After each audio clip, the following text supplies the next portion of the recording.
He was the first Latin American pope, the first Jesuit pope, and the first in over 1,000 years who didn't come from Europe. This is the story of Pope Francis, the people's pope, who changed the face of the Catholic Church. Jorge Mario Bergoglio was born on December 17, 1936, in Buenos Aires, Argentina, to Italian immigrant parents.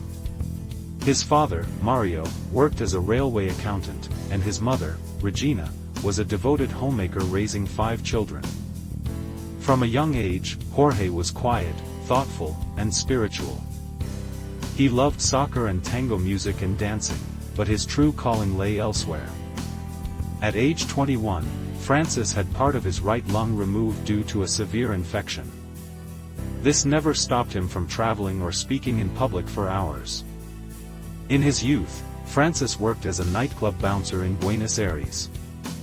He said it taught him how to talk to people from all walks of life, a skill that helped him as a spiritual leader.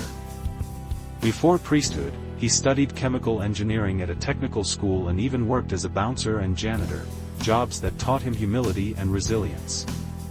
Francis was a lover of literature. In 1958, he entered the Society of Jesus, becoming a Jesuit, known for their commitment to education, intellectual rigor, and service. He earned degrees in philosophy and theology, and by 1969, he was ordained a priest.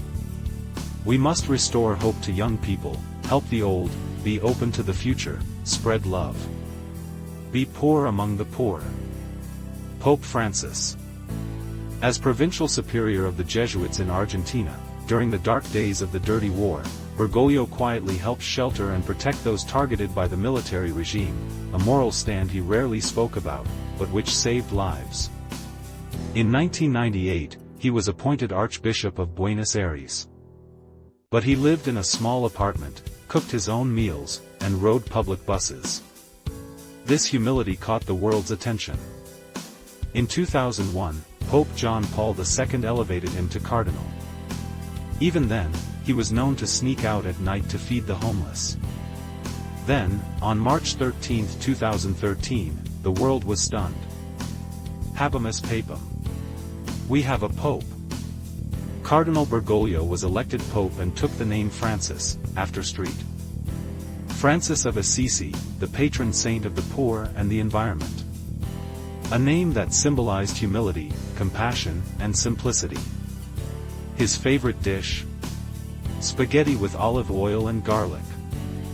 Despite being a global religious leader, he preferred cooking for himself, especially when he was Archbishop in Argentina. In 2016, Pope Francis met Patriarch Kirill of Moscow, the first meeting between a Roman pope and a Russian Orthodox leader in nearly 1,000 years. His papacy broke the mold. He washed the feet of prisoners and migrants, chose to live in a guest house instead of the Grand Apostolic Palace, rode in a modest Ford Focus instead of a limousine. He had a deep love for nature. He chose the name Francis, after street. Francis of Assisi, the patron saint of animals and ecology. This name reflected his focus on the environment, poverty, and peace. He also authored several important books and encyclicals, Laudato Si, 2015, on climate change and caring for our planet, Fratelli Tutti, 2020, a call for human fraternity and social justice. The name of God is mercy, on compassion and forgiveness let us dream. Reflections on crisis and hope during the pandemic. The joy of the gospel, it's a passionate call to the church and all Christians to rediscover the joy of spreading the gospel, not with gloom or judgment, but with love, mercy, and enthusiasm. On Heaven and Earth, conversations with Rabbi Abraham Skorka. Walking with Jesus, a simple spiritual guide. Lumen Fidei, the light of faith. He advocated for the poor, refugees, and the marginalized. He spoke boldly about LGBTQ+ rights, income inequality, and climate action. Who am I to judge?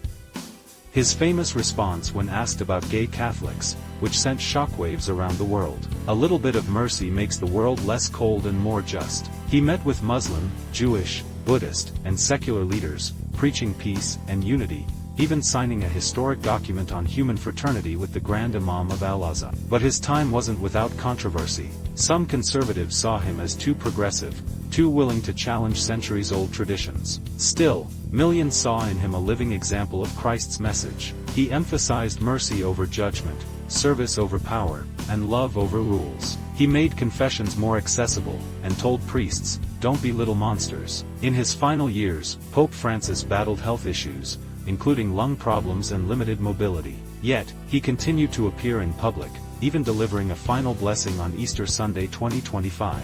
On April 21, 2025, he passed away peacefully at age 88. His final words?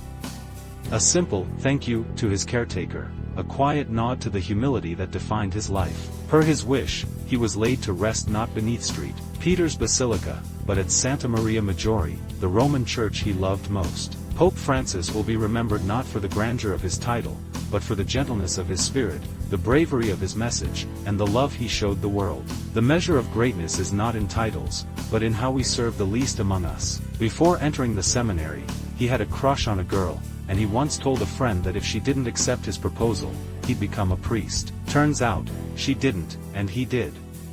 Pope Francis never married and has no children, as is the norm for Catholic priests and bishops, especially popes, who are expected to remain celibate. If you found this inspiring, don't forget to like, subscribe, and share. Comment below with your thoughts or memories of Pope Francis.